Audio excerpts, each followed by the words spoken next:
All right, everyone, we're just going to get started. So I'd like to start by acknowledging the tradition of custodianship and law of the country on which the University of Sydney campuses stand. So right now, we're standing on the land of the Gadigal people of the Eora Nation. And so we pay our respects to those who have cared and continue to care for country. So thank you everyone for coming today for our GambleAware Week edition of Journal Club. So this is our first face-to-face Journal Club in quite some time. So thank you for those who made it here in person. I know with GambleAware Week being on, it's a very busy week for a lot of people. So thank you for those for taking the time to come here in person. And we are also recording today for those who can't make it. So today our event is going to be focused on gambling in migrant communities. So first we're going to hear a talk from representatives from the GambleAware Multicultural Service, and I'll introduce them in a little bit, on gambling in migrant communities, understanding the risks from the migration and settlement journey. And then afterwards we'll be having a panel discussion with myself and my colleagues from the Multicultural Service about how we can best support those experiencing gambling harms from migrant communities. So I'd like to start by introducing our three speakers from the GambleAware Multicultural Service.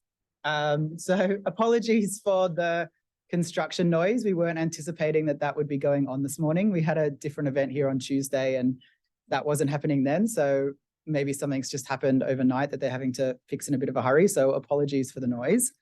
But yeah, our three speakers, firstly, we have Froid Xavier. So Froid is a multilingual psychologist who's been working with refugee and migrant communities for the past 13 years in various positions. And he's a sessional clinician with the Multicultural Problem Gambling Service, which was the predecessor of the GambleAware. He's staff now. So he was a sessional clinician since 2015, and now he's on staff at the GambleAware Multicultural Service. We also have Ienna Turalic. So Ienna's been working as the senior cross-cultural development officer in the Nepean's Blue Mountains Local Health District Multicultural Health Service since 2008. So she also previously worked at the MPGS and is now also a sessional counsellor for the GambleAware Multicultural Service. And finally, we have Marylou, and I'm not going to, how do you pronounce your last name? Ghyczy? I should know that by now. So Marylou's joined what was, I guess, then the Transcultural Mental Health Centre clinical team in 2006. And she's been managing both the previous Multicultural Problem Gambling Service and the current GambleAware Multicultural Service since 2010. So I'd like to give a very warm welcome to our three speakers, and let's hear them.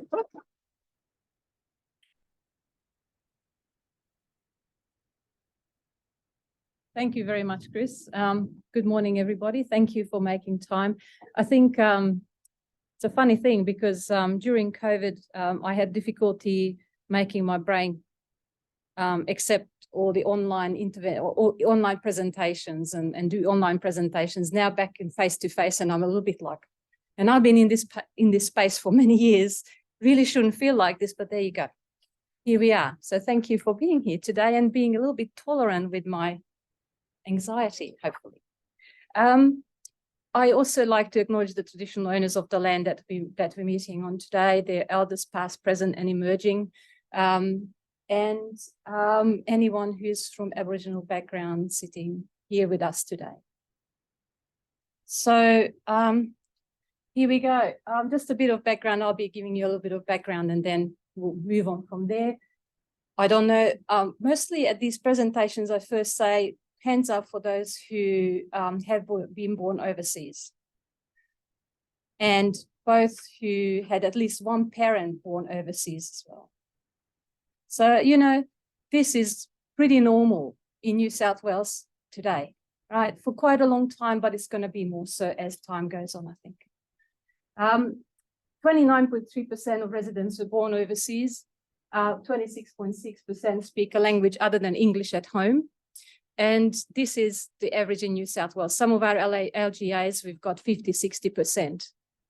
So that's most of the, you know, more than half the population. So we need to think about that when we provide services, when we encounter our clients. 275 languages. Well, we at the GambleAware Multicultural Service would like to provide all of those languages. Obviously, that would be a perfect world, which we can't. So we do have at the moment more than 20 languages that we can provide clinical interventions in. And we use also the healthcare interpreter services in times where we can't do that. And I'm hoping that all of you who are working with CULT community members will call on of either healthcare interpreters or TIS when working with CULT communities. We all know that language is really important, and Ienna will be talking about a bit more. Top languages, according to the 21 ABS stats, is Mandarin, Arabic, Cantonese, Vietnamese, and Hindi at this point in New South Wales. Okay, so this is just laying down the sort of the basis. Obviously, protective factors for all of us, regardless of where we were born, what's our ancestry, protective factors for us being happy, healthy, productive individuals, connectedness to society, social support, positive relationship with family and friends, meaningful pursuits, and good physical health. Are you all, can I just ask who are counselors or are psychologists or sort of providing clinical? Okay, just so that I know, I understood that the majority was, so this is how I'm going to be talking to you. That is basic for all of us, regardless of where we were born. This, I thought, was really important, and not more than right now. And I was much surprised to see the map. Currently, in 2023, there are wars going on in all of those parts of the world. And some of the wars get a lot of international recognition and international media attention. Obviously, Palestine, Israel have been going on since 1948 on and off, which is now getting a lot of media attention. But the war of Ukraine, the former Yugoslavian wars, and, you know, if you think about your history studies, every country in the world has been at war at one point, except for 4 countries in the entire world, 4 countries. And later on, you want to think about what those 4 countries might be. And if you look it up, you'll be much surprised, as I was. But I can tell you later if you like. So if you think about the previous slide, these are things we want. And how easily and readily will you be able to have those conditions when your country is at war? Not very. So moving on a little bit. There are people arriving in Australia in many different ways, have been for many years apart from the original settlers, particularly arriving as asylum seekers, economic migrants, refugees.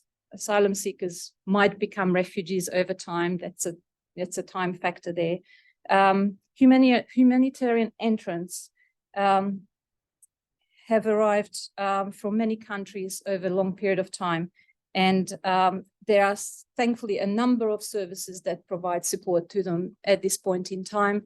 Settlement Services International, Refugee Health, Red Cross, and many others.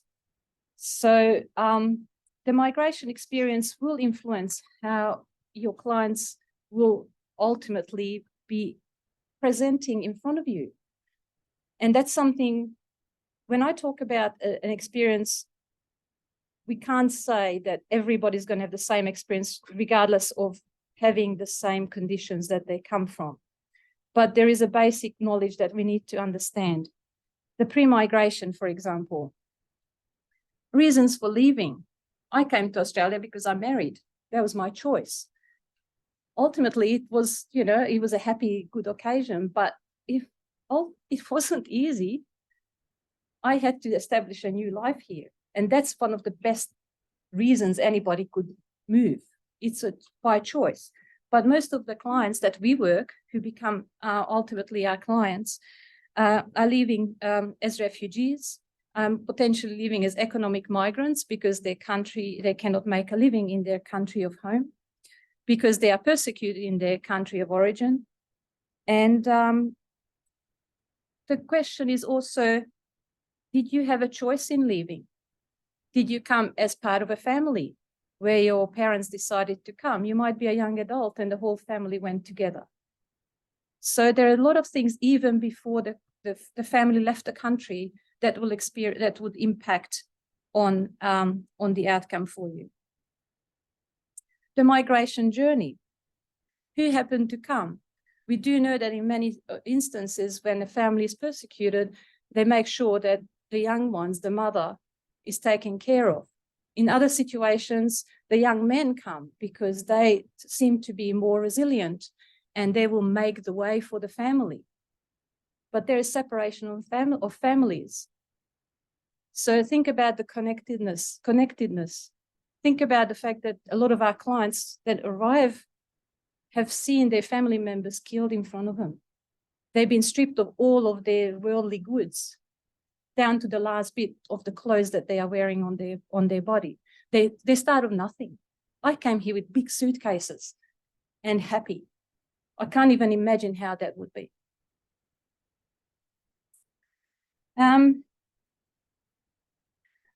Okay, so how long did it take? How long did it take for a person to come here? Some people take years and years. They have intervening points where they had to stop until they wait for visas, until they figure out how they're going to make the journey to the ultimate destination, to see whether the country is willing to accept them when they arrive here.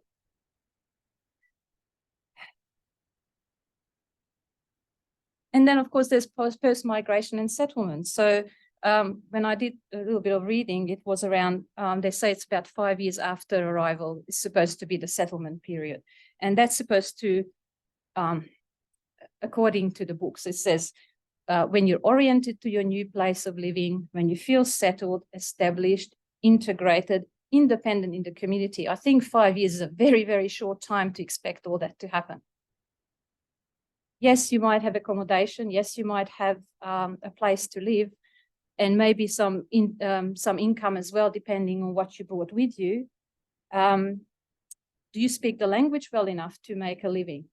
I've lived in other countries where I did not speak the language, and whilst economically comfortable, it was not easy. It was really difficult. And I had everything else behind me. So I cannot imagine where you have to try to find employment. You have to try to establish your family, your children in schools, everything that you need for a happy life. How hard it is if you don't speak the language, or you speak the language on basic levels. So there's a lot of things that are required for people when they move countries to feel comfortable. Also, depending on the culture of origin versus the culture of the country where they settle. So many differences. And my colleagues will talk about how culture influences various things. But think about it, the community's attitude. Some communities have really established, ingrained ideas of, oh, you, please don't take my words seriously what I'm saying. But some communities say, he's of Middle Eastern appearance. I bet he's going to do bad stuff. Well, why? But some communities have this kind of idea. So imagine having to live next door to someone who's not going to say hello to you because they already judge you on your arrival because you look a certain way.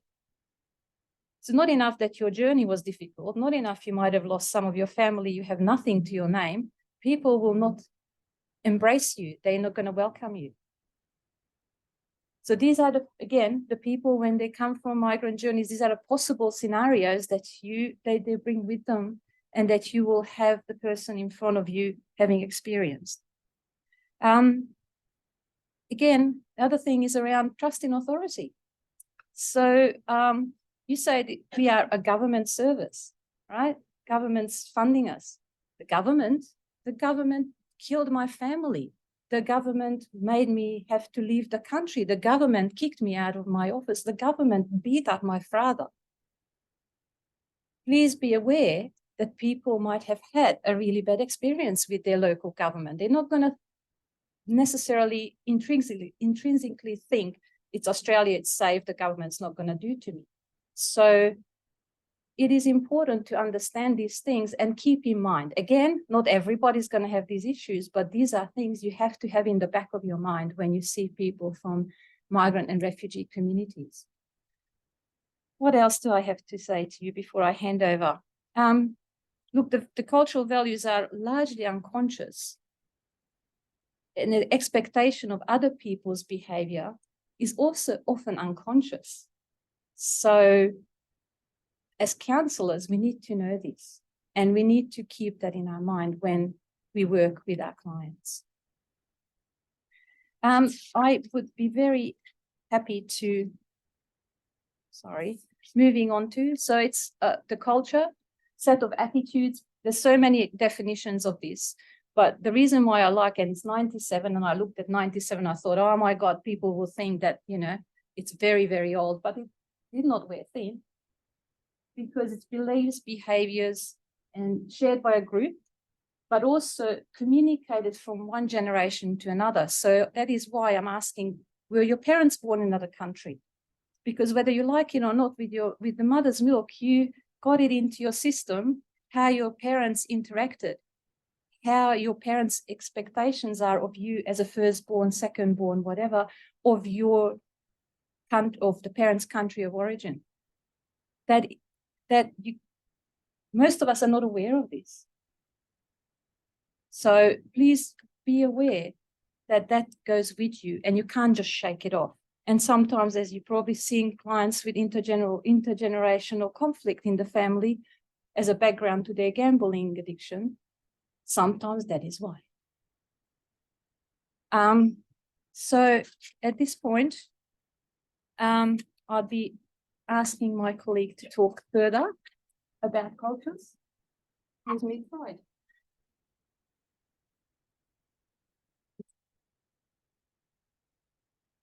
Thank you. Thanks. Anyway, I'm Froid. Before I go to this slide, I just actually wanted to share my experience where I used to work. I started working with the Villawood detention. That was, I think, in 2009-10 period. And I was there for 4 years. I had to leave the job because it was too much, because of refugees, the experiences. And then I joined STARTS. I think you might have heard about STARTS. And I was there around 5 years. Again, I couldn't stand there because of the experiences they shared. Now, then actually I worked with the jail system for 4 years. And now I'm with Marylou. But I was working with Marylou for the last 8 years. So the reason I said this, the story here, jobs, all my clients from 2010, they're from refugees or asylum seeker background. And it was really hard. Gambling one side and other issues. Some of them, they've been actually living in Australia for 14 years, still waiting for a permanent residence. They can't do anything. It's really heartbreaking, very hard. So the reason, again, I'm saying now I'm seeing a lot of clients I speak Hindi, Tamil, and Malayalam. Malayalam is my mother tongue, but I speak Hindi and Tamil. So I see a lot of clients from Tamil and Hindi speaking, and Hindi speaking, a lot of mainly Nepalese, and then North Indian, then Sri Lankan. So I can see a lot of clients from refugee backgrounds. All my clients, I would say, they actually going for gambling on a regular basis. Anyway, I'll come back to there. But so what is culture? She actually probably.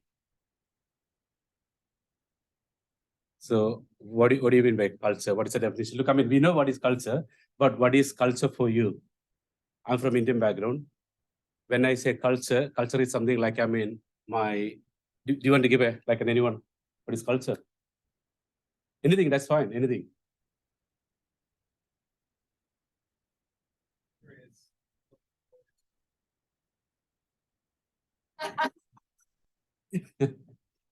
Look, we have our own definitions. For me, I got my culture. When I say culture, still I wanted to go back to India. I want to see my family. I want to actually join my, religious functions. I want to join my, festivals. So it's something still sitting in my brain. But my next generation, my children, they don't want to do that.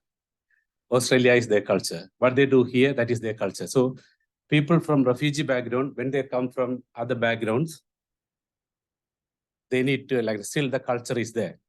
And the culture, it has got good and bads. I mean, I don't know what's the good and bad, it's a lot of like goods. So like, I mean, they don't like a Middle Eastern culture or like they don't, because when I was working with starts, used to like, I mean, attend trainings for cultural appropriate training. So what do you do? Like, I mean, especially when you do a Middle Eastern female, when you do a Middle Eastern female, you need to actually bear in mind, you can't actually give hands, shake hands.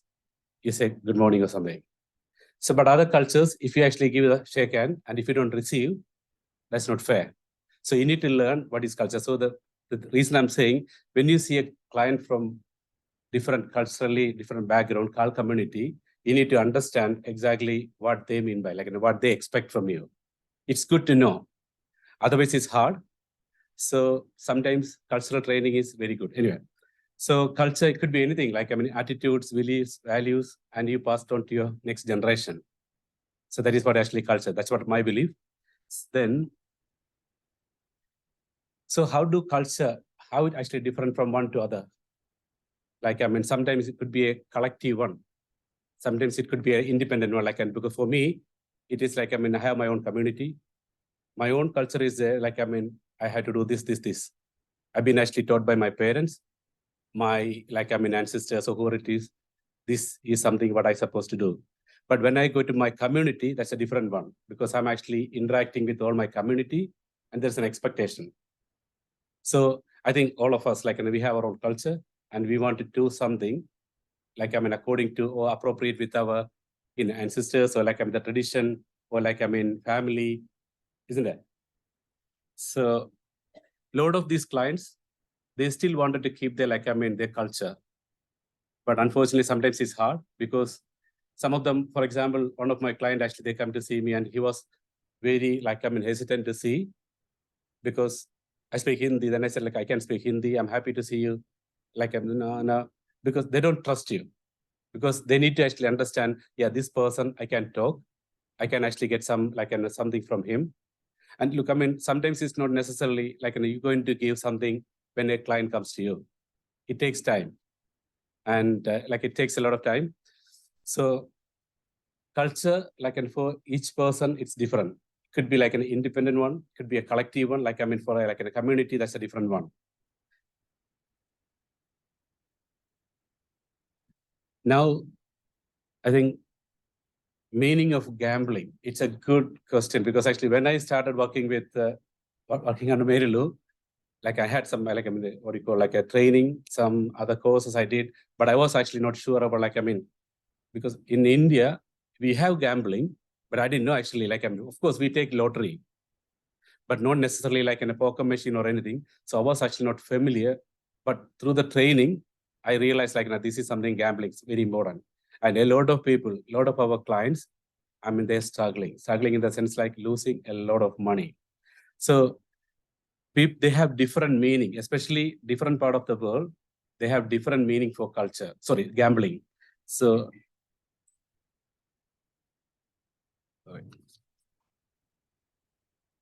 and I think Arabic, I don't know whether you're like an Arabic culture, it's a source of like an entertainment.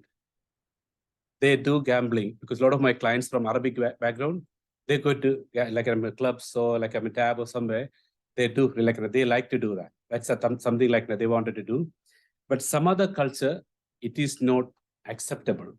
Especially I think like Indian culture, it's okay, but still we have a stigma. If I actually gamble, if some of my family member they know, it's a big problem for me. So I don't want someone to know that.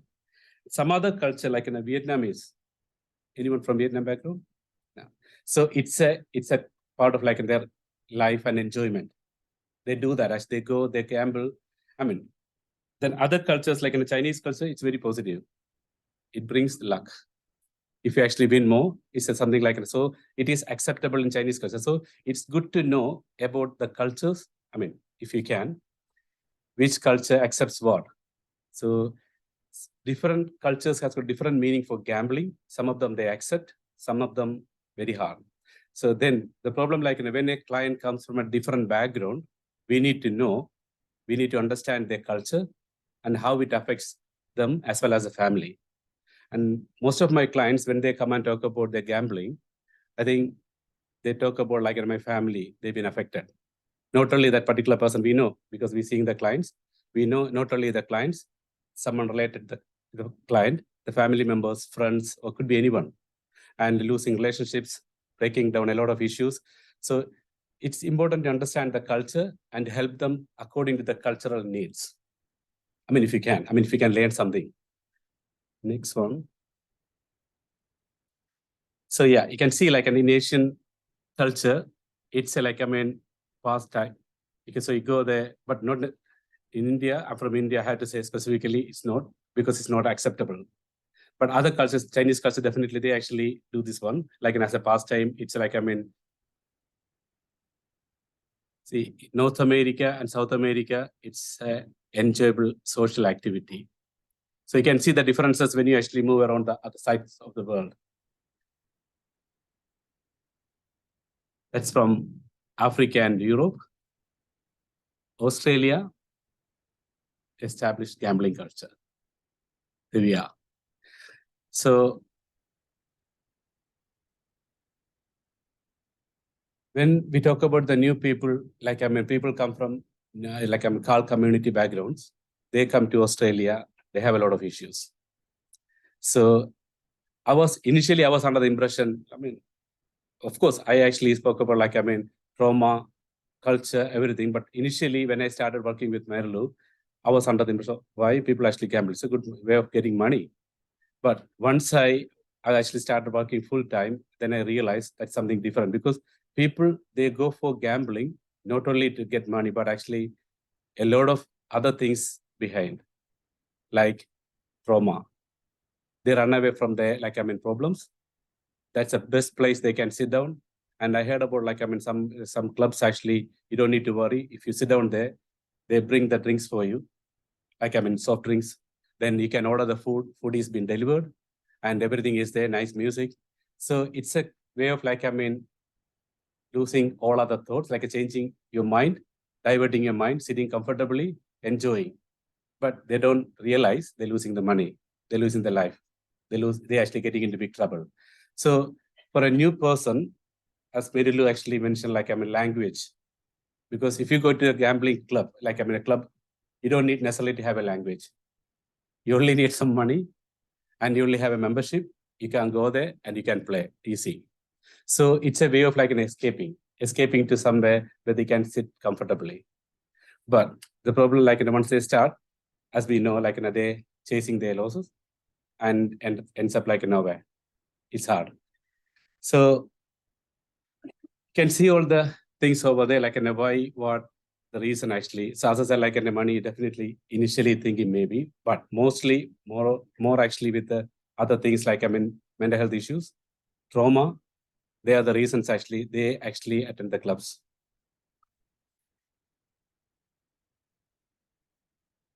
So I actually work with a lot of Indian community members. It's really very hard to bring them. They actually attend the in the phone call, they give some information, they just disappear then. Because they can't trust me, because I speak Hindi. They feel if I talk something to this person, am I going to be okay? And it's a funny question. Someone from Middle Eastern background, he asked me, if I come to see you, would that affect my mortgage application? Look, so different, actually, they got actually different issues. They worried about many things. I said, no, don't worry about this is something confidential.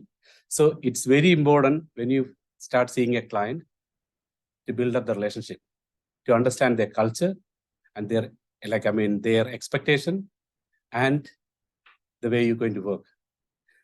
If you speak the same language, easy. Sometimes it's easy, they understand, they're happy to come, they're happy to attend, but most of the time, very hard. Some of my clients, they come for 2-3 sessions, then they have a feeling like if I go and see Freud, probably that will be actually, disclosed to someone else. But we, as a clinician, we need to explain to them there's a confidentiality, a confidentiality form there. Whatever you talk, it's here. So you need to build up that relationship with the client before probably you start anything work with the client. So then Marylou actually said language is a big barrier, big thing. So you need to explain to them probably like, and what we do, we have like, and of course, translators there. So we use translators and explain to them, we're going to book a face-to-face. Sometimes when you actually book a face-to-face one, they don't like it. My experience from starts, some of them, they don't want to actually see the face-to-face translators. They prefer online, I mean, over the phone, because they don't want to see. They feel like if I see them, they may actually recognize me. So you need to check with them which one you want. So something like very important, you need to ask them whether you like a phone interpreter or a face-to-face. And then see, some of the clients, they don't have any understanding about the services, what they can access. Recently, I have a client and he was asking me, do you provide any financial assistance?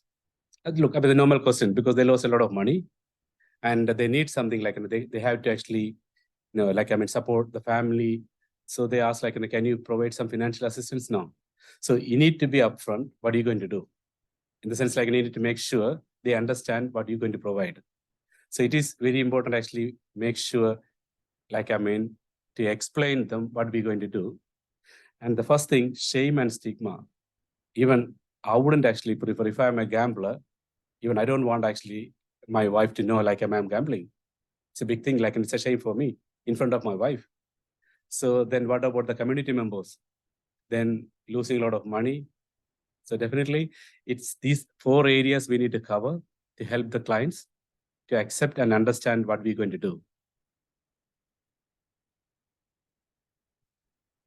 And last one from my side, like how to encourage help seeking. I think we have a lot of like in a system here, many clients actually coming. We have a lot of like in the clients, we get a lot of inquiry. When we call them back, automatically they say, no, I don't want anything. I have a feeling like, they have a feeling, the clients, they have a feeling like, I don't know who this person is, because they go to some other places and the GP or someone, then GP asks them to contact us, but they actually we contact them first time and they don't even actually bother to give any information. They say no, because they are not ready. Some of them, they're not ready. Some of them, they are worried. If I do, as I said before, would that affect my mortgage application? Would that affect my, like in a car loan application? Yeah, that's normal. I mean, expectations going down. They can't do that. So it's important, you need to explain them very clearly what we're going to do. And some of the clients, not the clients actually partners, or their family members, they contact us. So they can access service. So it is again about they actually worried about how my husband or my partner, they're going to get the support. So you need to actually help them to accept and what we're going to offer.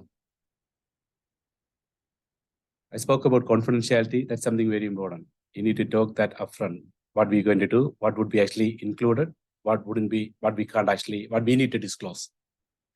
Then counseling, and from my culture, I'm from Indian culture, and I don't have even I was actually talking to someone before, even if my mom or my family member, they have a mental health issue, I don't take them previously, but now it's changed. I won't take them to a mental hospital because I don't want actually someone to say, your mom, she's mad. I don't want to hear from someone. So I won't do that. So we need to explain them, look, here, that's a different culture. No one is going to bother what are you going to, whether, and plus it's important you should have a good mental health. To get a good mental health, you need to make sure you do something see a counselor or some other person who can help you. And I think I spoke about eye contact. That actually comes to the culture. When I think starts, they have some good, I'm sorry to say, starts, they have some good cultural training, appropriate training. They actually provide which culture has got what sort of things you can do, you can't do. It's good to know. It is really good, especially when you see a client face to face. It's good to know, what are the things you actually bear in mind. And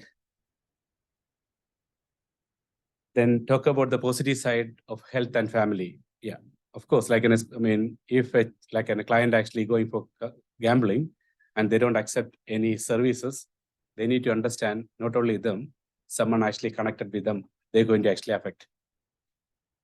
Keep trying. That's the hardest thing. Because a lot of clients, we call them, they say we actually already left your file open for 30 days. Why don't you come? But still you need to try, you need to explain. And I think probably the patience to call them. Some of the clinicians, they don't have the patience. I don't want to do that. But it's good actually, especially helping someone. That's something very important. So yeah, I think that's from my side. And just actually handing over to my colleague, Ienna. Thanks.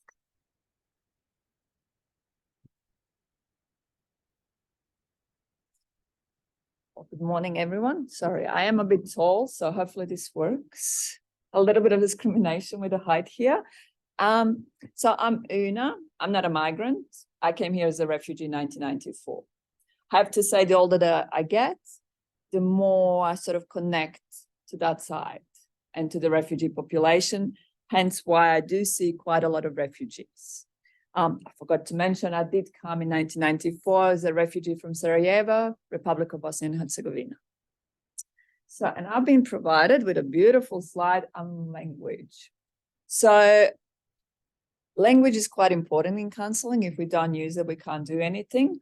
However, when it comes to culturally linguistically diverse population, we need to ensure that they can speak English. Many refugees, including myself, come with no English or limited proficiency in English. Hence why it's very important to sort of ask open-ended questions, because some people are very proud, I found too. I had clients who spoke barely English, of different background to myself. I only speak 6 languages, not that particular one. And there's that pride whereby I had to beg for us to engage and interpret, because I could not understand what he was saying. However, he got something out of it and stopped gambling. What it was, I'm not 100% sure. So language is very important. However, please be aware when a person learns English and starts speaking with a wonderful accent like I, be aware that they will speak English the way they would their language. So the words they use, the expressions they use, some of them might come across very odd, and I apologize, my hand talk together with me. It might come across very odd, so please do check. I think Marylou mentioned in the first slide that we have people from 250 backgrounds. I work in a district which is in PM Blue Mountains local health district in my other job, and we have people from 165 different countries of birth speaking 150 languages. Are you going to get it wrong? Of course you will. So please ensure that you do a couple of important things first, assessing the language. So if they say yes, no, try to probe more. Please, and I beg you, and I've been begging for the past 15 years since I started working in health, do not use family members to interpret. Don't. People do try to do it. It's easier, set up the appointments. I had clients being dragged by their parent, by their wife, and they'll help me interpret and tell me what's going on. The client was supposed to be quiet, so please don't do that. Engage professional interpreters. I do prefer face-to-face interpreters. Please make sure you receive appropriate training. Even if you are of cult background, doesn't mean that you can actually work with an interpreter, so appropriate training is needed. I was lucky enough when I started with former MPGS. I do apologize, it will take a long time to get the other name into my head. I've been doing it for too long. I was lucky enough to have an interpreter who taught me what to do. He was an Indonesian interpreter, older. I booked him 15 minutes prior to the session. He told me how to sit, where to sit, and how to do it. And then it followed a lot of training. So please ensure to do that. Also be aware sometimes that you might say one sentence and then interpreter will interpret, but it appears to be 4 or 5 sentences and conversation will start. I think you'll need to sort of put a stop to that in a polite manner, because our clients do love to find out where you're from. Every session that I have with the clients from my region, it does take 5-10 minutes, and they do ask, and I'm more than happy to disclose, when did I come to Australia and where from? And prior to being married, it was, you know, I can set you up. I know someone to marry you off to. So be wary of that. So now, if they do not have any English, as I said, interpreters, please. And be aware of what they say and how they say it.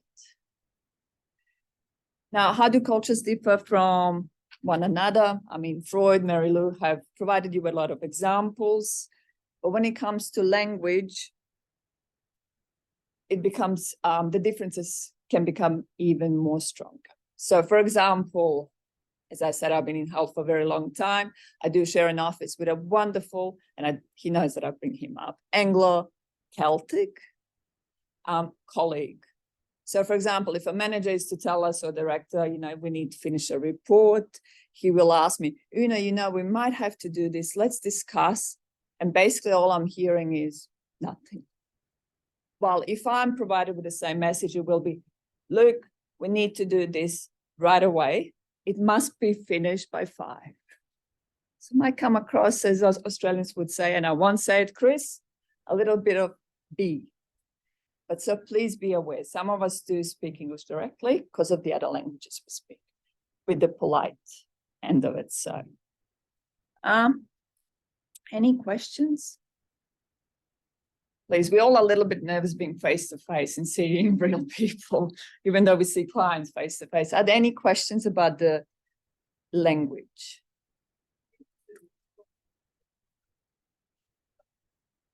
Yes. Yes. Yes.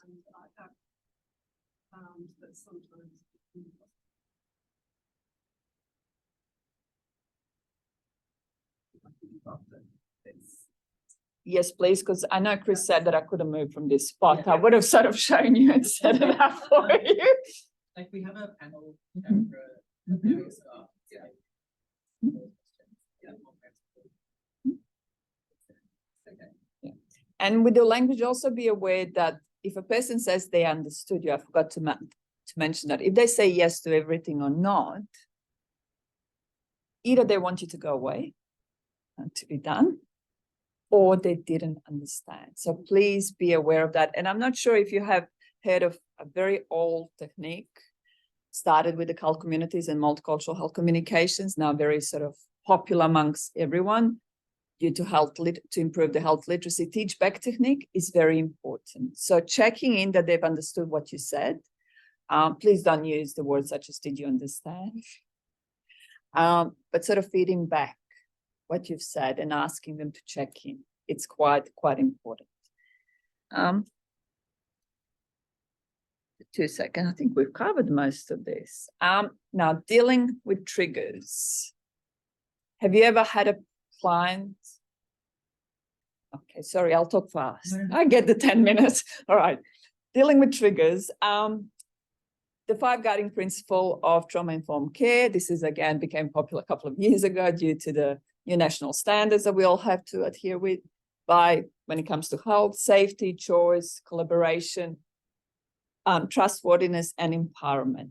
Now, we also have been told in health, and I think in gambling sector as well, when it comes, you know, we need to work like equal partners when it comes to counseling. Now, just be aware, a lot of cultures, including my own, will put you on a pedestal. I am here because you know how to fix it. So it's like we have a magic wand, we will fix it right away. A lot of cultures expect also to have medications with it because, you know, medication fixes everything. Now give me something so I don't gamble anymore. When it comes to safety, just be aware where you see clients, as Freud has sort of explained. If the client is of refugee background, be aware that you might need a room with a window. Try not to have a desk between 2 of you because it can be a trigger. Try not to see them in a hospital setting as well. Try not to see them at 12 o'clock in Cumberland Hospital because there's this horrendous siren that it took me 3 years to get used to because it's the same sound as planes are coming, got into shelter. Not sure what that siren, if it's still there, no more, thankfully. And just try to sort of balance the power the best you can. Now, One thing I forgot to mention with the language, some of us have names with the 20 alphabet letters in them. Do not shorten them. Do not anglicize them. Try to pronounce them. And good luck with that one. But if you can't, please use sir or ma'am if it's of another culture. I know that's very inappropriate for Anglo-Saxon, Anglo-Celtic culture. I've been told off for using it, but please do. Because also what we need to note is that English, it's one of the only languages that I'm aware of that hasn't got a language within a language. Basically, the languages I speak, I know the language Marylou speaks as well. Your German, I think Mandarin and Cantonese the same. When we do speak to someone that is older than us, someone in power, because we are in power as health workers or gambling counselors, we use different sets of words. So that sir and ma'am is the only one we can relate that to, because we do have two U's. So which one are you talking to? All right, Freud. We've got 10 minutes, we got to hurry up. And we've got 2 cases.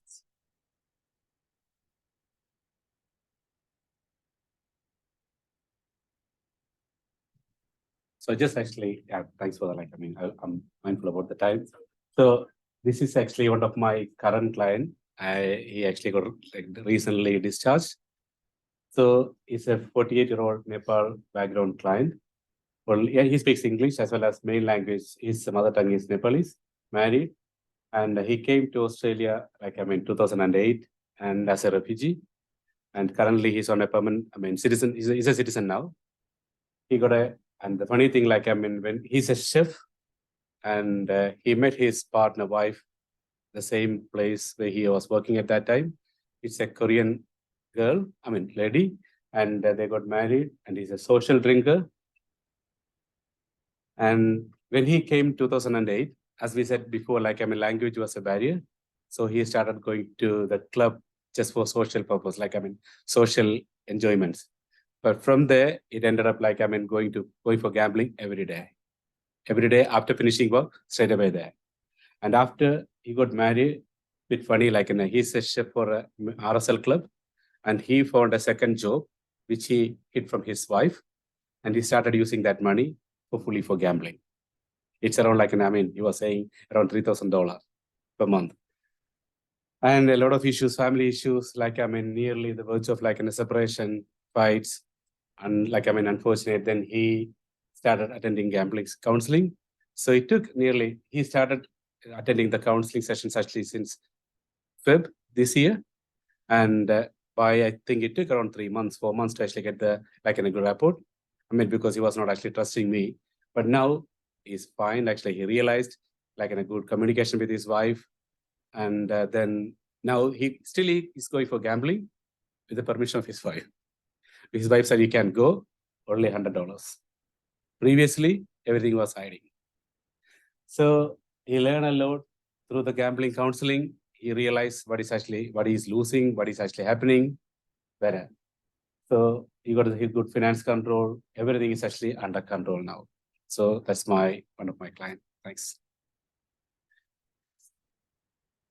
Yeah, sorry, thanks.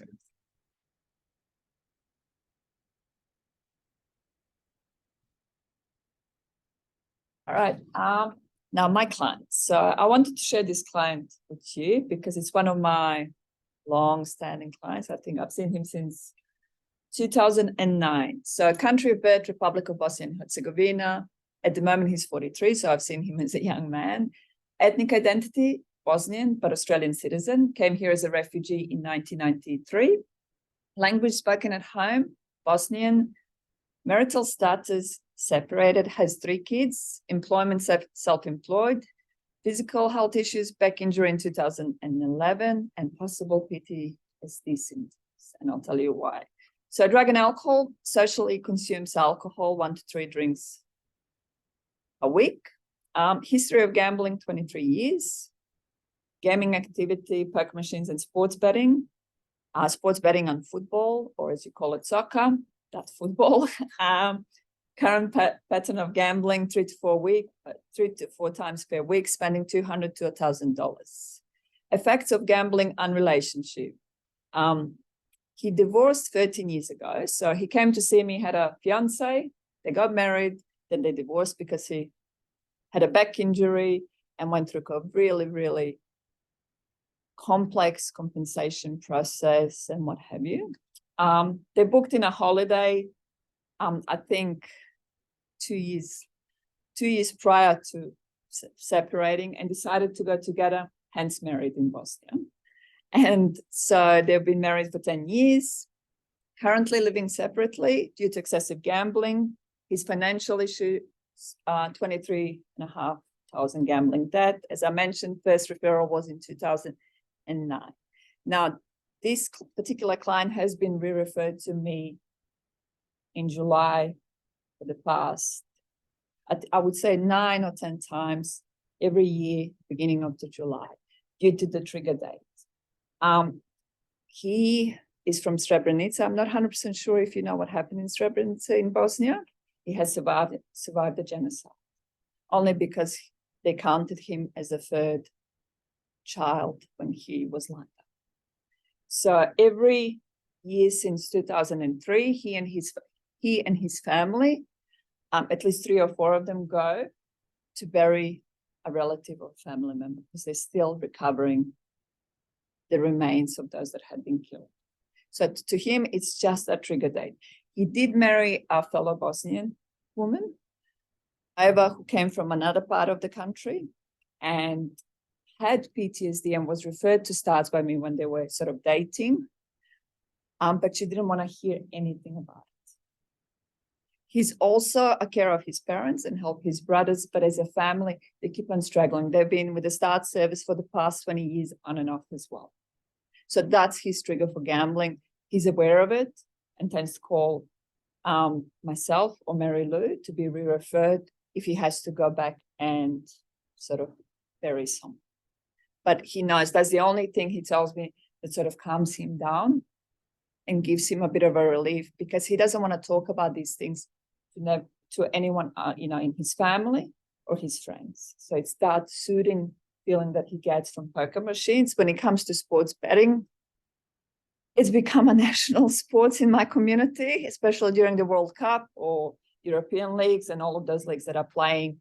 But he does do that responsibly. But when it comes to July, it's more going to a club and just forgetting about it. Thank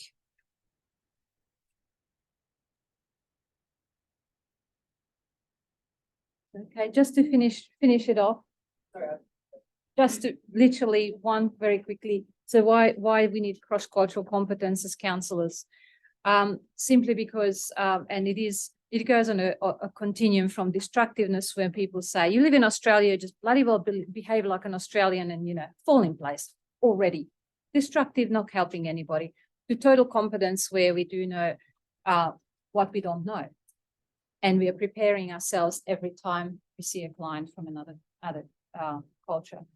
And it allows them to have good therapeutic relationship with us, and allows them to actually do the work that they need to do, the work what they came to do with us.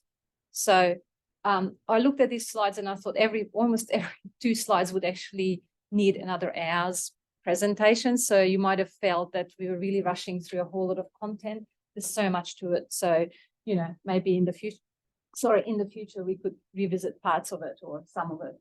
And working together, you are from mainstream providers. If you feel the need to call on us as a multicultural service, please don't hesitate to make a call. Don't hesitate to contact, because that's what we're here for. Whether that's to do with a referral on to one of our counsellors who does speak the language, whether that's to have some cultural consultation, which means that we will then ask one of our counsellors who is from that particular culture to have a chat to you, to help you understand a bit of the background and so on. That's what we're funded for. So please don't forget it. We're there, even if it's a question, even if it's just ideas running through your mind. Pick up the phone, send us an email, and have a chat. Thank you. All right, so I'd like to give a big thanks to Froid, Ienna, and Marylou for that really fantastic and informative presentation.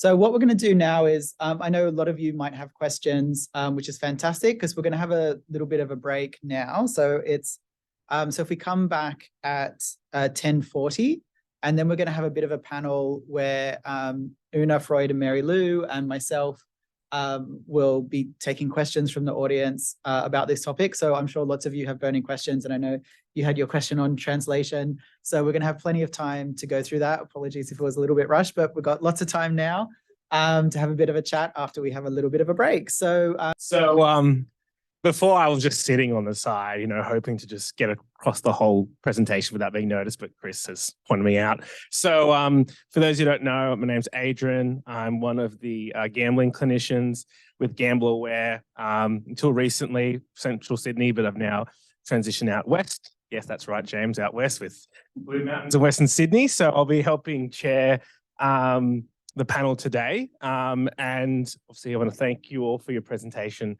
so far. Learned some really great things about how to tweak our clinical practice to give clients that warm and empathetic experience that they have, especially the clients that may have many reasons to be wary of the service that they're actually engaging in, despite the fact that we're here to help them. So I've got any questions that we want to start off with? I know Susan wanted to find out about the intricacies of using interpreters. So we can start off with that if you want to get going. And then as questions come up, let me know. Because we're recording, I'll have to come up to you and hand you the microphone to ask you the question, and then come back and hand the microphone to the presenters. So I will be walking around a lot, so bear that in mind. But yes, so you would like to repeat your question, Susan? Thanks very much. Yes, I'm from Marrickville Legal Centre. So we give legal advice to people who are affected by gambling-related issues. And when we have people from multicultural backgrounds, of course, we offer them the use of an interpreter. And in recent years, it's most often been a telephone interpreter, of course, because face-to-face hasn't been available. Mostly the interpreters appear to be fabulous, but we've had the odd occasion where the interpreter has entered into a conversation with our client and has come back and asked independent questions of us that I gather the client hasn't asked. I mean, I know that doesn't happen very often, but what tips do you have to keep interpreters? I'm not actually saying keep interpreters, but what tips do you have for people like solicitors to make sure that interpreters do pass information on accurately, and whatever the client says is passed back to us accurately? Thank you, Susan. Okay, I've got three tips, but Marylou will have a full box of them because she used to be an interpreter a long time ago. So the first one is speak in first person. So that breaks that right away. Always book an interpreter 10 to 15 minutes prior to the session with your client. Hence what, you can then explain what the session is about and all of that. We usually do 15 minutes with counsel, maybe with legal 5 or 10 minutes should do. I think the third thing is, I just lost that one. So the third thing is also to speak in plain English. So please bear in mind when it comes to legal stuff, even mental health stuff, gambling stuff, we tend to, and I've been guilty of this sort of switch. I've got another health professional wearing the same, ID badge as me. They'll understand when I say PTSD, these symptoms to interpret. Please don't use plain English. Please be aware that a lot of people, when it comes to legal literacy, digital literacy, health literacy, it's very poor across Australia, especially in some regions such as Wollongong, the Blue Mountains. So it's that understanding and seeing you, there's that anxiety. Even if they understand, they'll only hear 50% of what you say. But if the interpreter starts going off, please do say, could you kindly stop and interpret what has been said? Yeah, so you need to sort of become, as people from my region, it comes easily culturally, assertively polite. Please stop. Thank you. Thank you. Look, I think Ienna had the most important points, particularly to prepare the interpreter or what is going to be said. So the preparation is quite important. also to give feedback to the agency. It's okay for you to give a feedback to the agency after the fact as well, and it will help the rest of us to say, look, particularly with the telephone interpreters, sometimes I've had interpreters that took a call in Coles. Well, I'm sorry, that's unacceptable. And I am not going to talk to a person who's in distress, potentially suicidal, with a person who's buying Frankfurts. It's not appropriate, and the agency needs to know that. So that's another thing that you can do, is to give feedback to the agency. I just had this interpreter from this language, and please give the feedback. But the preparation is very, very important, and talking to the person, the first person. So always direct, and your positioning is also quite important, so that you actually look at the client rather than look at the interpreter and back and forth. You say, Jane, I heard this is what you're saying. They are a machine. As Ienna pointed out, I have worked as an interpreter before. They're a machine, just in a human form, and they need to know that. And it's okay to say, please stop, and pull them back. It's absolutely in your right and in your client's best interest.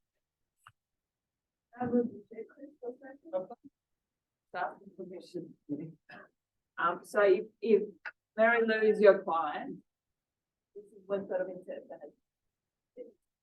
So just behind you. So there's no eye contact, she's not gonna turn around and sort of try to talk to you, she's gonna make pain. Yes, that's what I've been taught. Yeah. And I think I got actually a tip, once you finish the session, it is actually better to have a 5 minutes chat with the interpreter. You get a feedback. Sometimes it's actually because I used to have that was in Willow detention. Client, that interpreter was a bit funny, a Mandarin speaking.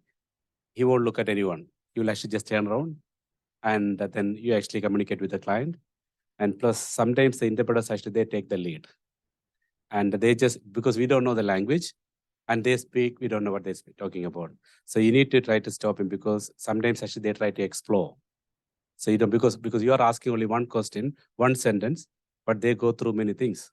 You don't need to let them to do that. Yeah, thank you. I think just one more thing in terms of the setup. So as Ienna said, have that time before. But I think one of the questions to ask is ask them how they interpret, because some people will do simultaneous interpretation where they'll talk essentially as you're talking, whereas other people will prefer for you to speak in a block and stop, and then they'll speak and sort of back and forth. And I think it's important to have that discussion with them before you start, because otherwise it can be a bit disconcerting or a bit confusing if they're working in a way that you weren't expecting. And I think that's depends on the interpreter, depends on the language, what's the easiest way to work. So yeah, just be prepared for that.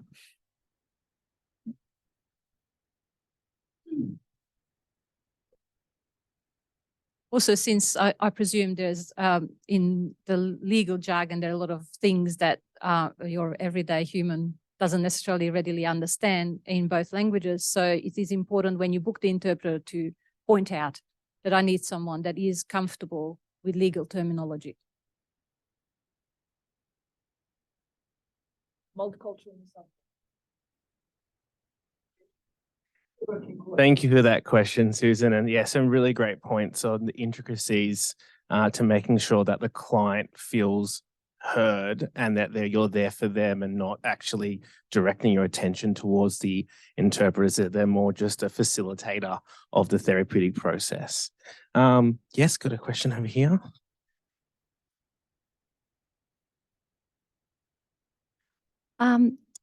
I had a question about sort of engaging or using a holistic approach to care. So at the start of working with someone, I really like to try to understand what other supports are available to them, both from other health professionals, so particularly whether they have a GP, but also in their community or a church, how much do they speak to the people around them?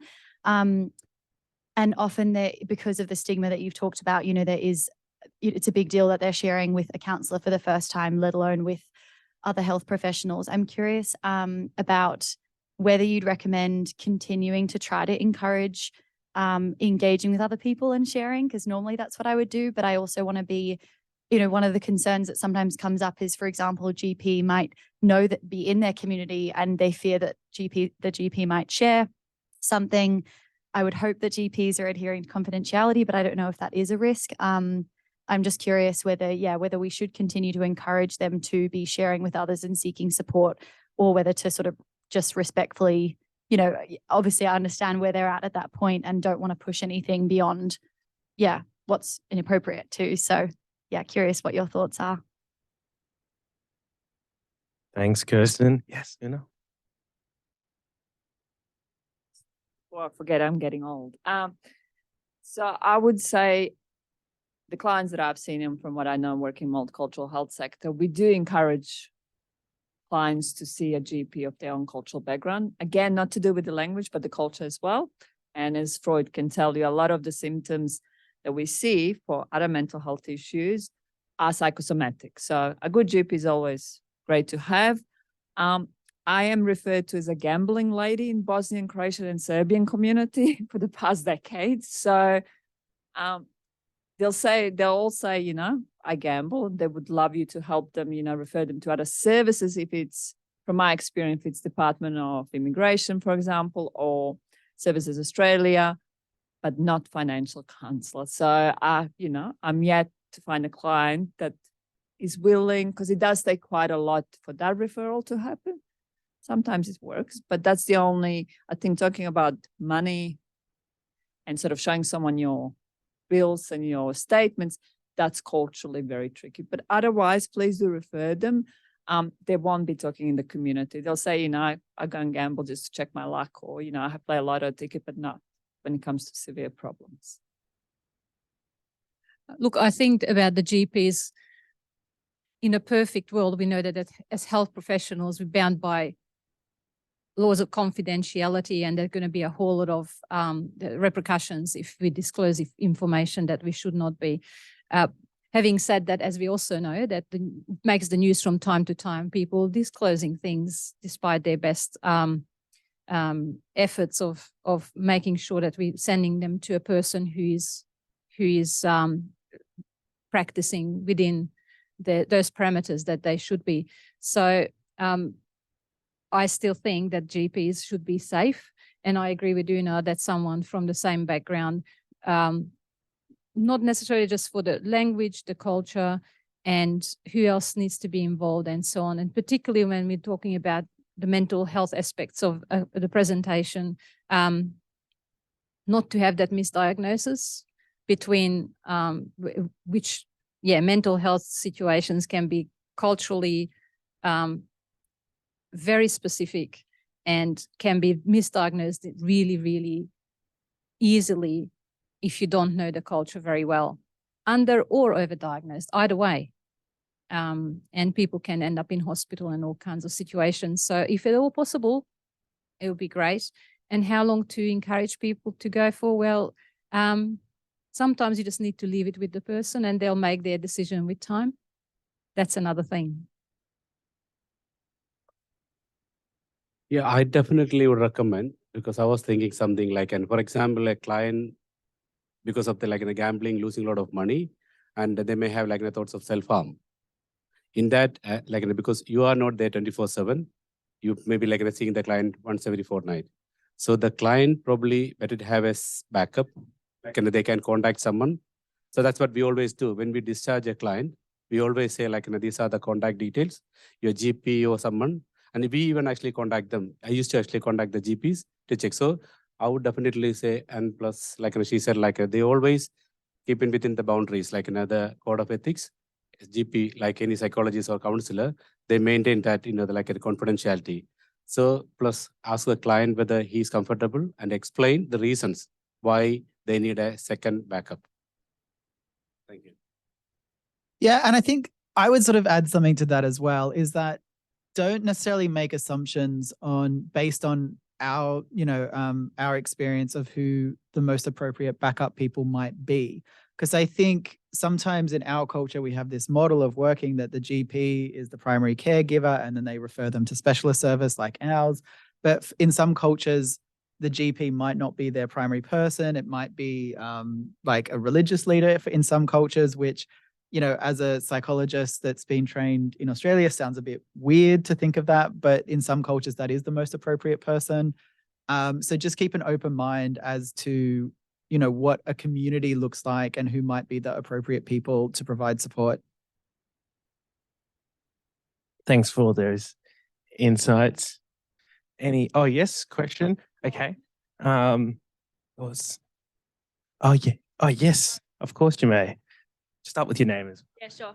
My name is Huang. I'm from the GambleAware hotline. So we're here 24/7.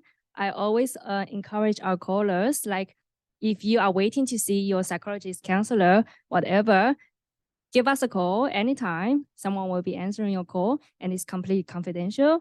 And we don't know you personally. And we do a lot of like emotional support, urgent management on the spot. Thanks. Okay. Alice, yes, just let everyone know where you're from.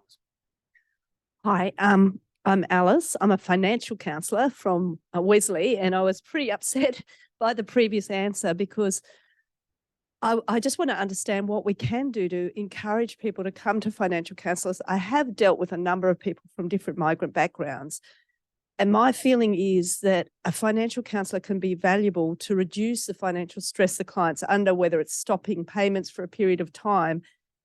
And the reason I think that's so important is to then allow them to engage with the gambling counsellor without that immediate stress. And so it's just really disappointing to me to hear that you think that, you know, clients don't want to be referred to a financial counsellor. And I want to know what can be done to make that more likely so that we can. I always say to clients 100%, the most important thing is changing your gambling behaviour, and I can only do things to support, but there's so many things that we can do, whether it be setting up direct debits to make sure rent is paid first, so they're protected even if they're still gambling. So maybe any ideas on how we can make it more likely that they will be willing to see a financial counsellor. Thanks, Alice. I did the upsetting, so I better clarify. We really, as a counsellor, I always encourage legal aid as well. That's the first thing, because we do see clients when they really have tried everything, the family has covered up for years. But I think there's misunderstanding about what financial counsellor does. So even us as problem gambling counsellors received training a while back, you know, just so we know how to explain properly and sort of sell it almost to the clients.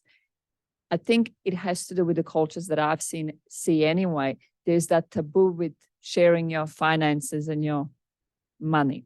So what I would love to see is every time we sort of do community events, engagement for a financial counsellor to go to those events, especially the cultural events, because it does sort of work better if a person can see you and meet you.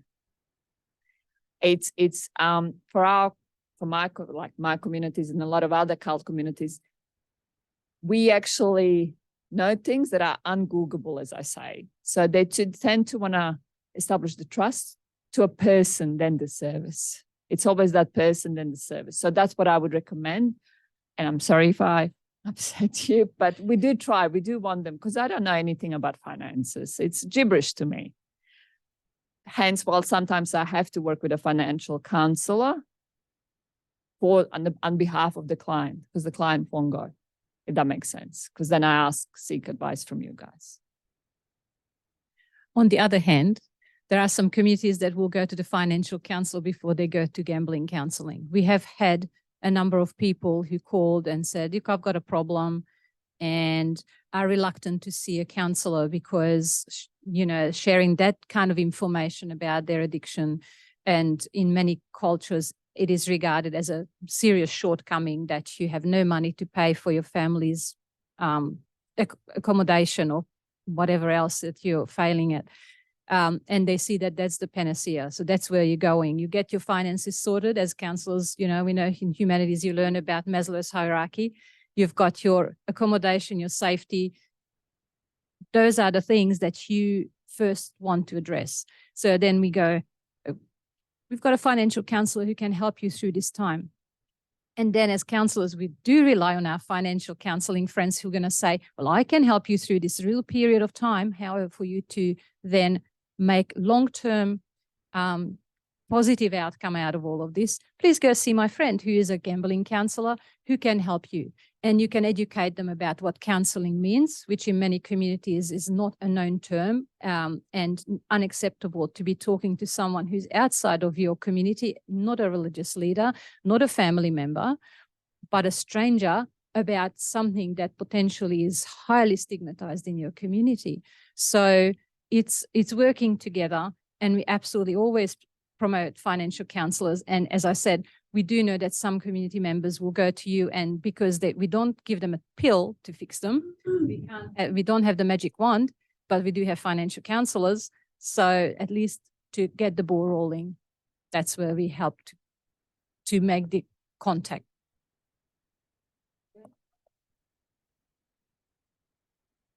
Another thing to add from a community engagement perspective, sort of working in that field for a while now, GambleAware, is sort of the language that we try to use with communities that are cold, more approaching it from the point of financial literacy as opposed to financial counseling. So really trying to promote it as, here's a service where you can just understand, you know, what a budget is, or understand how to actually, you know, work a household. And that can sort of create a little bit more openness to the actual service itself, especially going around some of the shame and stigma. And I think it's really also important when we come across clients who might be considered heads of communities that have cultural perspectives of the sharing of finances and the sharing of resources, that they can be the people to really try and encourage to understand, again, not necessarily financial counseling, but going to a financial counselor through the lens of financial literacy, so them to understand how that might go and roll. So there's that sort of little window of opportunity that we have. Yeah, and one thing that we've tried here, it's not necessarily something that's specific to culturally and linguistic diverse communities, is, as Adrian said, just trying to relabel it a little bit, because I think sometimes that term counseling and financial counseling gets people a little bit mixed up. So we sort of firstly try to make it sound like it's a typical part of treatment. So, you know, towards the end of your counseling, now it's time for you to see one of our specialist staff who will do a finances check or something like that. So frame it as something that's a bit more neutral, and as something that, yeah, it's something that everyone does when they're getting ready to finish up with their counseling with us. And we've had quite an increase in the number of people taking out financial counseling since we changed that language just slightly. So it's just about, yeah, making it seem, I guess, more of a normal part of the sort of recovery process. Anything you wanted to add, Froid, to that? No? Yeah. Thank you, Alice, for bringing that up. Any other questions? Yes. Just name where you're from, Carmen. Yes. Hello, I'm Carmen. I work as a psychologist, supervisor psychologist at GambleAware, Blue Mountains and Western Sydney region. And I'm really curious about cross-cultural competence and cultural gender stereotypes. So what I have in mind is, are there any cultural gender stereotypes when, let's say, someone is calling for help and we appoint a clinician that we should be aware of? So for example, I had a Nepalese client, male, and after 3 sessions, they just disengaged completely. And I'm wondering if maybe a male from a Nepalese background would not necessarily feel comfortable with a female clinician. Or that's what I don't know if I'm making this clear, or yeah, just something to, you know. Thanks, Carmen. Mary? Thank you for that. And thank you for the question. Look, again, horses for courses a little bit. And when there is an opportunity to ask at intake, we do ask, is there a specific preference? Would you like to talk to a male or a female? In some cultures, as I think, for example, Froid pointed out, in some communities, you don't shake hands, men and women don't shake hands. In some cultures, it is unthinkable that a 30-year-old female is going to counsel a 65-year-old male in the same community, because what do you know? So we're setting up a situation ahead of time which is not going to have the best possible outcome, simply because culture is so inherent. It's the barrier there before we even enter into counseling. Having said that, we are not in a perfect world. We don't have a female, a male, a young and old in Nepalese or in Turkish or in every other, language that we might come up against. So as much as we can in our service, certainly we offer the best possible fit. We are quite aware of what might be issues. There could be historical problems. There could be some communities that have been at war with each other in the past. We don't all know all of those contexts. That's why we ask, would that be okay for you to see someone, let's say a Nepalese person, would that be okay for you to see someone from a Hindi-speaking background from India? And some people go, absolutely not. They'd be much better off with someone with an interpreter.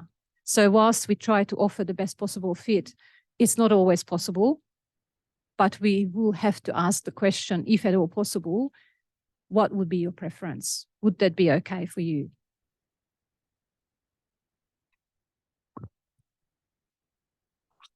I think this is a difficult one, because I do work cross-culturally as well, quite a bit, and Middle Eastern communities and Indian and what have you, some other European countries. What I often do say when the client is referred to me, I do introduce myself, tell them who I am, what background I am.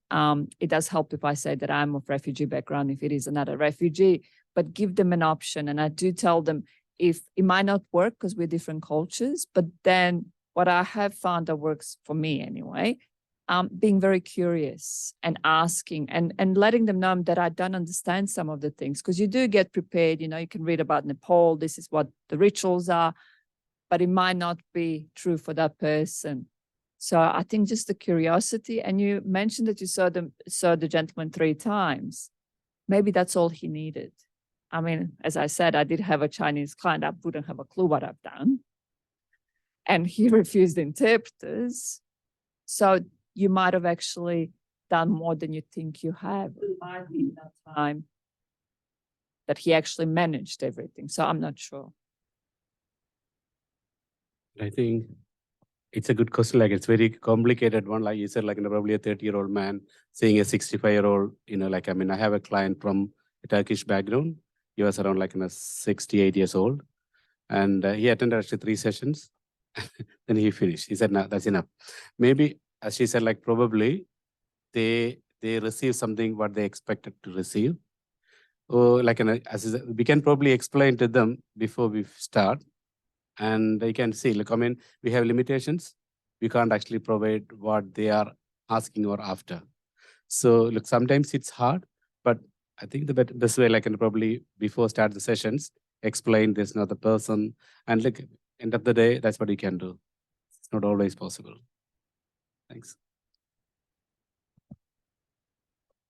Thank you for that. And just reiterate that lens of curiosity, to the clients, showing that genuine, warm curiosity, and knowing that sometimes not jumping straight into treatment can actually allow the person to get the most out of treatment long term. So any other questions at this stage? If so, I'll jump in with my own pre-prepared questions. Something that came up during the presentation alluded to was, how can we more as a clinic make the space more warm, empathetic and understanding for the different experiences, especially of migrants or refugees, communities, again, friends that we might have this more cultural lens of Australian culture and a sort of medical model, which might look very different to how people from around the world might engage with the service. Something from my therapeutic past when I was an intern many years ago, when my first ever clients felt very comfortable doing therapy with our shoes off. And it was something that I spoke to with my supervisor to be like, well, what's what's my role here, right? I'm an intern. I want to sort of maintain professional boundaries, but this is something that seems to be very important to them. And at some point we decided, okay, well, let's give this a shot. And it just seemed to create that connection. And from there onwards, they completely accelerated in terms of their personal growth. So not saying that we should all do therapy with our shoes off, but you know, in a way that how can we be mindful of the context in which therapy occurs and making it more accessible to the people that's actually in front of us. Okay. It's a very, like, I mean, interesting thing. Like, I mean, someone actually taking the shoes off. So what we do normally, like, I mean, when we actually take the intake, we always ask about any other medical conditions, whether they have any specific needs or something. Like, I mean, some of them they have, like, I mean, they say, like, I have severe anxiety, as you have, like, I mean, if someone is coming from a typical refugee background or asylum seeker background, they may have a lot of, like, I mean, signs and symptoms. So it's good actually bear in mind, ask them in advance what's happening. So, you know, at least actually someone actually, oh, medical reason. If someone has got a problem with like a wearing issue, like, I mean, something like that. So it's good to have an understanding beforehand. And a lot of clients, like, I mean, we spoke about before, like, you know, some of them, they have thoughts of self-harm, like, I mean, so we ask them, when I used to actually take the intake, like for the starts, we always ask them, do you have any thoughts of self-harm, any recent attempts or something? So we will, like, make sure when they come, we make them comfortable. And look, I mean, taking shoes off, that's not bad. That's okay. They can sit in a room. They're not actually walking around. And probably it's not a deal. It should be all right. Yeah, I recently had a similar case, and it was a client that I was seeing who I guess was a diverse client. So they were a trans males. So, and they've had a very long history of very difficult and traumatic interactions with healthcare systems and with treating professionals. And they really didn't like being in a room that looked like a doctor's office, which my room does, even though I've got the best view because I've been here the longest. And so they said to me, can we go outside? And, you know, there really isn't any reason because we've got that park across the street. There's no reason why we can't sit and do therapy in a park, obviously making sure that there's not people around us that can overhear. But I think it's just being flexible, obviously, you know, keeping that your own safety and the client's safety in the back of your mind. But there's no reason why we can't be flexible and do things that are going to make the client feel more comfortable opening up. Yeah. I also think maybe seeing the clients within the community or non-government agency services that they often go to. For example, I see a lot of clients at migrant resource centers. I know they all have now different names. So because they do go and see caseworkers there, they've got lovely rooms and they're all free of charge. So seeing where the clients are, and now for my Turkish clients, I do go to the urban center where they all meet. So, and if you speak another language, it's a plus. You can go anywhere. No one can understand you while you're doing it. But yeah, so sort of just be open to see them somewhere else because they do, as Chris said, they don't like our mental health services because they're the rooms that I used to use. So yeah, so make it as comfortable as you can. And if you can't, I often apologize. This is the best room I could get. Unfortunately, we don't have many. And ensure that there's no laptop and computer in front of your table. I do take lots of notes and I do tell them I'm getting very old. I need to write things down. I'm more than happy for them to see what I'm writing as well. So larger book and yeah. I think it also comes back a little bit to what Ienna said, I think, during her presentation about how you greet the person in the first instance to actually establish that relationship. I fully agree with Ienna. Many languages that also I speak, you don't call a person by their first name in the first instance. The very least you can do is say, Mr. Smith, is that okay if I call you John? The very least. The very least. You don't go out and go to a John, hey, John, come in. No, it is barrier. You can, in many cultures, you can be seen as a totally disrespectful person. And why would they want to have anything to do with you? That's what's going on in here. And if you actually are establishing a relationship where they start trusting you, you can take the time to introduce yourself, not just, you know, my name is Marylou and this is what I do, but, you know, be curious and take time for them to be able to tell you a little bit about themselves as a person, not just this is my problem right here, right now. Because I have sat with people in the past from African background for half a session, for half an hour, just talking about, you know, this is my background. Yes, you have children. Yes, I have children. And you have to decide what you feel comfortable about sharing. But the more they can connect to you, the more chance there is that they can tell you, look, this is not cool for me. Yes, I would like to go outside. Would that be okay if you're not sitting down, just walking around or any other thing? And if you do take notes, please explain. I will take some notes. I'm sorry, I'm old. Own it. It's your thing. It's not because of them, and not to create a distance, because every step you create a distance is going to be harder for them to open up and do the work you need.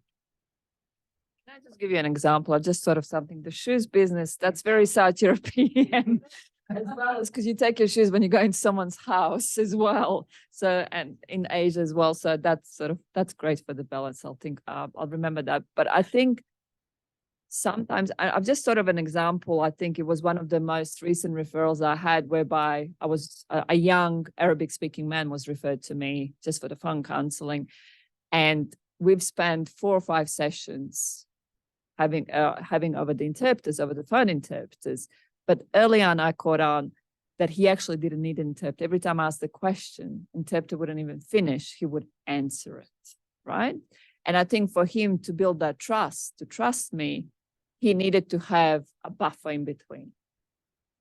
So for the following, then the sessions, 10 sessions later, we sort of spoke English. But that's, there's sort of games, not the games they play, that's a wrong word, but the things that the client will do to check that they can trust you. Because remember, they're going to tell you things that they don't tell anyone. And in some cultures, you do not talk about feelings, including my own. We're not feeling touching. So it does take quite a lot for a person to tell you things. So just be aware. You might be assessing them, but they're also assessing you as soon as they walk in. There's one more thing, also getting back to refugee backgrounds. Some people will talk, as you're saying, some people will not talk about their experiences, but you might be, and they might have been in Australia for 20 years. They never, ever, ever spoke to anybody about how it was for them. It's not necessarily part of your gambling counseling and making them better in the gambling counseling, but if you're not going to get through that with the client, you will not get to the bottom of the gambling. So you do need to take the time. Sorry, funding body, but yeah, that's part of it, and it is important to listen, because I've had people there who said, I never spoke to anybody about this. It's a huge privilege for us to be the one, but it also is extremely time consuming. So take your time if at all possible.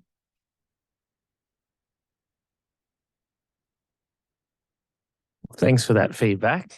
And it just, other things that sort of popped into my mind when that question came up was, we work sort of sometimes in these satellite type scenarios, and sort of trying to understand what's the experience of the client from the moment they actually step into our service. Are they going to be, coming in, sitting down in a completely bare waiting room with doors closed everywhere, and what sort of experience that can be like for them? So yeah, it's important to understand that we need to sort of go through that cultural lens. Any further questions at this stage? Any questions the panel members have for themselves?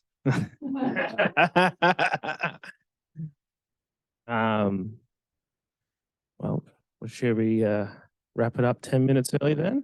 Okay, well, thanks for everyone that's been here for both the presentation and the panel now, and to everyone that's listening to this later. I hope that that you've gathered from it, and I'll give back to presenters to wrap things up more formally. I'd just like to say, so when we were preparing today, we came up with a few journal articles that address the topics we've talked about. So they're available on the desk just by the door. And I've also printed some attendance certificates for some of you that may need an attendance certificate for professional development reasons. So just fill in your name in that and you can take those. But thank you so much for the fantastic presentation and for taking time to answer people's questions. Yes, Mary. Well, thank you very much for having us here today. I hope that it was useful to you. And as I said earlier, anytime, any questions, that's what we're there for. So pick up the phone, send an email. No question is too small or too silly. I ask them all the time and that's how I learn. So. Same. Thank you so much. And yeah, please do contact us. We're all here to help each other. And I would definitely say, like, we are doing a wonderful job, especially everyone actually helping clients from refugee background. And because of my personal experience, it's not easy. And as Marylou said, like, it may take like enough sessions and sessions to make them to talk about their issues. And it's like, we guys doing a good, you and us doing a good job. Thanks for that. Thanks for listening. So thank you, everyone.